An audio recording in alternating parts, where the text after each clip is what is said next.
जिला गोड्डा के प्रखंड ठाकुर गंगटी क्षेत्र अंतर्गत उत्क्रमित मध्य विद्यालय बनियाडीह का प्रांगण 2 दिनों तक श्रद्धा, भक्ति और आत्मिक शांति का जीवंत तीर्थ बना रहा।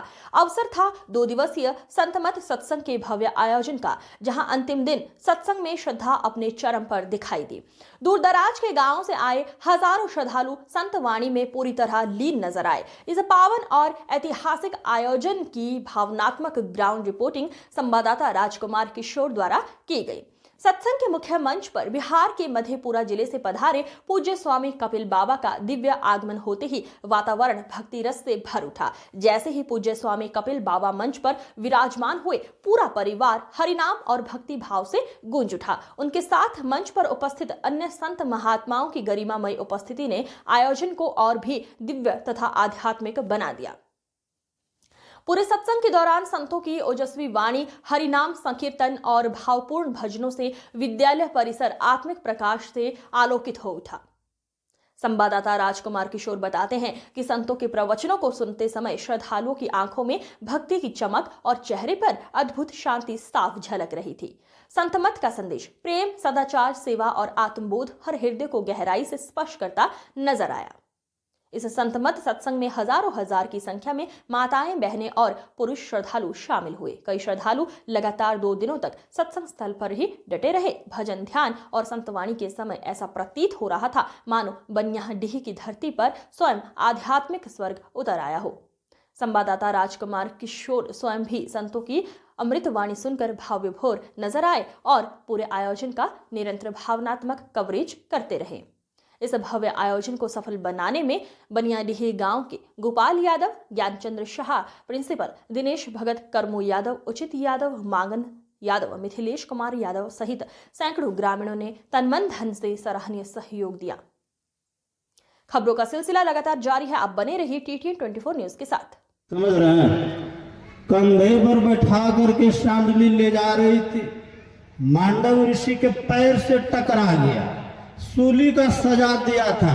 उधर नहीं जाएंगे, हम सिर्फ संकेत कर रहा हूं, घड़ी का काटा भी भाग रहा है तेजी से। मांडव ऋषि ने कहा, समय नहीं हुआ है, हमारे पास चल रहा है। तो मांडव ऋषि ने कहा कि जिस दुष्ट ने हमको कष्ट पहुंचाया है, सूर्य उदय होते ही खत्म हो जाएगा। सांडली ने क्या काम की, सूर्य के गति को तो आगे नहीं बढ़ाते हुए पीछे से भी आदेश हो गया कि आपका समय। बाकी बात बाबा लोगों के मुखारबिंद से सुनेंगे। बाकी बहुत सारा कथा है। सत्यवान और सावित्री के बारे में भी हम लोग कुछ बाबा लोगों के मुखारबिंद से कर्म कर्म सुनेंगे। बोलिए श्री सद्गुरु महाराज की जय। श्री सद्गुरु महाराज की अनुसरी अध्ययन उद्देश्य मैंने बता दिया हूँ। जिस स्थान पर सत्संग होता हो वो है राम भगति, जहाँ सुरसरी धारा, वह देश, वह स्थान धन्य है। और उस नारी को धन्यवाद त्रिलोकी नाथ दिए हैं। आप अपने को कम मत किए, सब व्रत कीजिए। मैं मना नहीं करता हूं, एक व्रत और जोड़ लीजिए।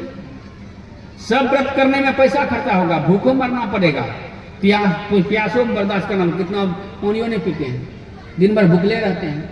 जितने भी पतिव्रता का नाम है, ध्यान भी करती थी, सत्संग भी करती थी, दीक्षा भी, चाहे पति से। अनुसुईया माता ने पति से दीक्षा लिए थे, जब भी करती थी, ध्यान भी करती थी। कैसे समझिएगा?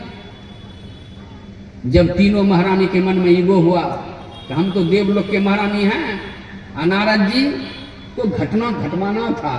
इन्हें को लुतरी लाके झगड़ा लगा, से बात नहीं, घटना घटवाना था कि उसके अहंकार को मिटाना था।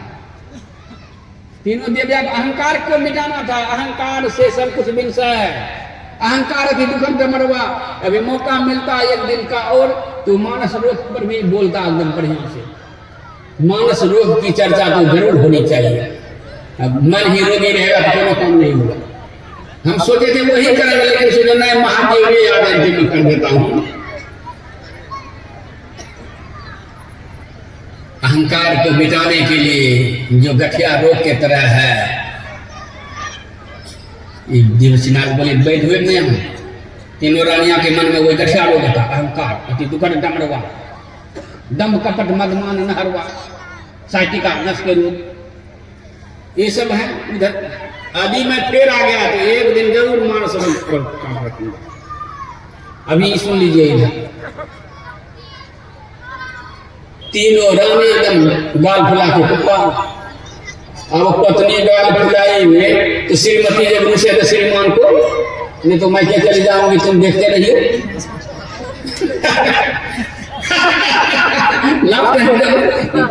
पहले ऐसे उसे बात करने लगे, देखता देखते था उसके चेहरा की तरफ। अगर वो डॉक्टर के पास रोगी मुस्कुरा दिया, कहता एडमिशन कर दो, ये मेरे से सफर जाएगा। अगर रोगी मुस्कुरा दिया तो उसका इलाज वो डॉक्टर कर देता, होशियार है। जो ठग है ये हमारे गांव घर के प्रोताल लगेंगे जो आए हैं कृष्ण भगवान बन करके सारथी के रूप में, ड्राइवर साहब ये बोल रहे थे कि मैं गए थे पूर्णिया एक को भाड़ा में लेकर के, अब 50,000 2 दिन में डॉक्टर ठग दिया है, घूम के का इलाज नहीं होगा, काहे ठगा ये देखेगा। ये सब संगी वक्त में भजन में नहीं आया अभी, लेकिन इनके मन में दया है। कहा मैं डॉक्टर से बहस भी क्या कहे ले लिए, कह ले लिए, बोलिए तो ठग वाला जो होशियार होगा ना, देख लेगा कि नहीं मुस्कुरा रहा है, चेहरा पर खुशी नहीं है, रेफर कर दे, हमसे ना ऐसा बोलेगा। जो ईमानदार होगा डॉक्टर को, वहां भी धर्म कर्म जुड़ा हुआ नहीं है। डॉक्टर का धर्म अगर पैसा लेते इलाज कीजिए तो फ्री में मत ठगिए, ठगिए नहीं, पैसा बड़ा मेहनत से पैसा आता है।